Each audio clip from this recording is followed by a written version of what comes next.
Hi friends, welcome back to my channel. നമുക്ക് ഇന്ന് terrace ഗാർഡനിൽ എന്തൊക്കെയാണ് ഉള്ളതെന്ന് നോക്കാവേ. ഒരുപാടൊന്നുമില്ല, വളരെ കുറച്ച് കാര്യങ്ങൾ മാത്രമേ ഉള്ളൂ. നമുക്ക് എന്തൊക്കെയാണെന്നൊന്ന് കാണാം. ആദ്യം ഒരു കോവൽ നട്ടിട്ടുണ്ട്. കോവൽ കിളുത്ത് കയറി വരുന്നതേ ഉള്ളൂ. പിന്നെ അതിൻ്റെ സൈഡിൽ ചേർന്ന ഒരു പേരയുണ്ട്. പേരയൊക്കെ താഴെയാണ് നിൽക്കുന്നത്. ഒരു മുള്ളാത്തയുണ്ട്. മുള്ളാത്ത എല്ലാവർക്കും അറിയാമല്ലോ, ക്യാൻസർ രോഗത്തിനൊക്കെ നല്ലതാണെന്നാണ് പറയുന്നത്. അതേ ചുറ്റിപ്പറ്റി ഒരു കുമ്പളം കയറി കിടപ്പുണ്ട്.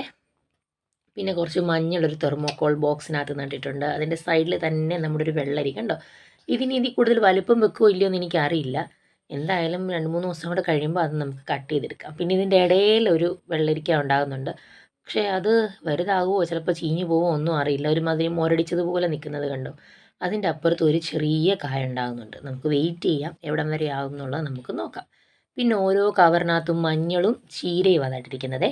ചീരയെല്ലാം നമ്മൾ കട്ട് ചെയ്തെടുത്തു. നല്ല മഴയുടെ സമയമായതുകൊണ്ട് എനിക്കത് വീഡിയോ എടുക്കാൻ പറ്റിയിട്ടില്ല.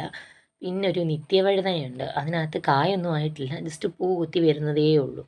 അതിലും കായ ഉണ്ടാകാൻ വേണ്ടിയിട്ട് വെയിറ്റിങ്ങിലാണേ. പിന്നെ ഇവിടുത്തെ നമ്മുടെ പ്രധാന താരം നമ്മുടെ മത്തനാണ്.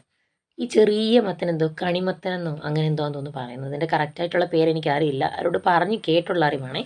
ഇതിൻ്റെ കറക്റ്റ് പേരറിയാവുന്നവർ ഒന്ന് കമൻറ്റ് ചെയ്യണേ. 5-6 മത്തങ്ങ ഉണ്ടായിരുന്നു. മഴയായപ്പോഴത്തേക്കിനെല്ലാം പൊഴിഞ്ഞു പോയി. ഇപ്പോൾ 2 ഉള്ളേ.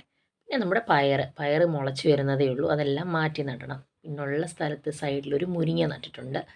പിന്നെ ചേന, ചേമ്പ് ഒക്കെ തെർമോക്കോൾ ബോക്സിനകത്ത് വെച്ചിട്ടുണ്ട്. ഈ വഴുതനയും നട്ടിട്ടുണ്ടേ. ഈ വഴുതന ഉണ്ടോ, നീളമുള്ള വഴുതന. അയ്യോ, ഇത് എന്തോ ഇതിൽ കടിച്ചിട്ടുണ്ട്. ഒരു വഴുതനയുടെ പകുതി എന്തോ കടിച്ച് തിന്നിട്ടുണ്ട്. എന്തായാലും ഇതൊക്കെ കട്ട് ചെയ്യാനുള്ള സമയമായിട്ടുണ്ട്. വേറൊരു വീഡിയോയിൽ അതൊക്കെ കാണിക്കാം. പിന്നെ കുറച്ച് അലോവേര ഇവിടെ നട്ടിട്ടുണ്ടേ. വീഡിയോ ഇഷ്ടപ്പെട്ടാൽ ലൈക്ക് ചെയ്യാനും സബ്സ്ക്രൈബ് ചെയ്യാനും മറക്കല്ലേ.